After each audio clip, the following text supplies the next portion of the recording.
अन्ना हजारे के बाद अरविंद केजरीवाल के एक और साथी ने निकाली भड़ास। पुराने साथी का बयान अरविंद केजरीवाल ने कर दिया निराश।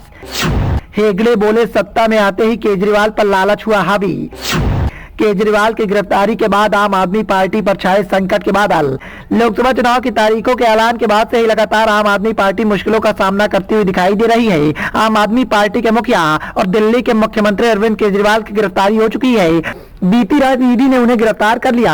लगातार ईडी के द्वारा आम आदमी पार्टी के मुखिया अरविंद केजरीवाल को सम्मन भेजे जा रहे थे, लेकिन अरविंद केजरीवाल के द्वारा एक के बाद एक सम्मन को दरकिनार किया जा रहा था। आखिरकार वही हुआ जिस बात का डर था, जिस बात का डर लगातार अरविंद केजरीवाल के ऊपर झलक रहा था, वही आखिरकार देखने को मिला।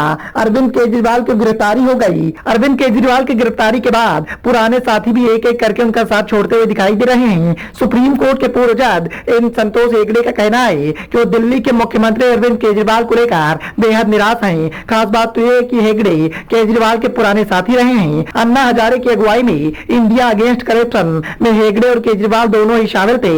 उनका कहना है कि इससे साफ हो गया कि सत्ता में आने के बाद लालच हावी हो जाता है। केजरीवाल समेत कुछ नेताओं के आम आदमी पार्टी बनाने के बाद से ही हेगड़े अलग हो गए थे। भारत के पूर्व सॉलिसिटर जनरल हेगड़े का कहना है कि ये तो साफ तौर पर देखा जा सकता है कि जब आप सत्ता में होते हैं तो लालच आप पर हावी हो जाता है। उन्होंने कहा कि मैं पूरी तरह से निराश हूँ। मुझे लगा था कि आप प्रशासन के स्तर पर निष्पक्षता रखी जाएगी, लेकिन ऐसा नहीं हुआ। उन्होंने कहा कि ये तथ्य इस बात के संकेत दे रहे हैं कि सत्ता भ्रष्ट कर देती है और पूर्ण सत्ता पूरी तरीके से भ्रष्टाचार में डुबो देती है। जब आंदोलन ने आम आदमी पार्टी राजनीतिक दल का रूप ले लिया, तब हेगड़े ने अलग होने का फैसला किया।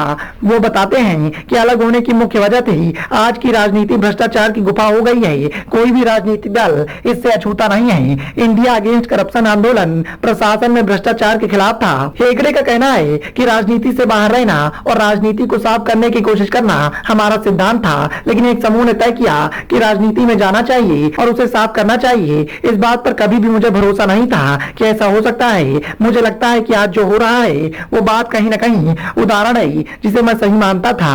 उन्होंने बताया कि केजरीवाल ने पार्टी में आने का न्योता दिया था, लेकिन उन्होंने ठुकरा दिया था। हेगड़े ने कहा कि विपक्षी दलों के आरोप सत्तारूढ़ दल सिर्फ विपक्ष को खत्म करने के लिए ऐसा कर रही है। मैं इस बात को नहीं मानता हूँ। हाँ, वो चुन चुन कर ऐसा कर रहे हैं, लेकिन ये कोई अपराध नहीं है। उन्होंने कहा कि और एक दिन जब वो सत्ता में आएंगे तो वो भारतीय जनता पार्टी के खिलाफ जाएंगे, तब अंत में उन्हें पूरी तरह से न्याय मिल पाएगा। कम से कम 50% न्याय हो रहा है। केजरीवाल की गिरफ्तारी के बाद से ही लगातार एक एक कर उनके पुराने साथी उन पर भड़ास निकाल रहे हैं। बीते दिनों अन्ना हजारे के द्वारा बयानबाजी की गई थी और अब जिस तरीके से जनरल हेगड़े ने अपनी बयानबाजी पेश की है, उससे साफ है कि अरविंद केजरीवाल की गिरफ्तारी के बाद आम आदमी पार्टी पर संकट के बादल गिरते हुए दिखाई दे रहे हैं। Bureau report, the noise of India.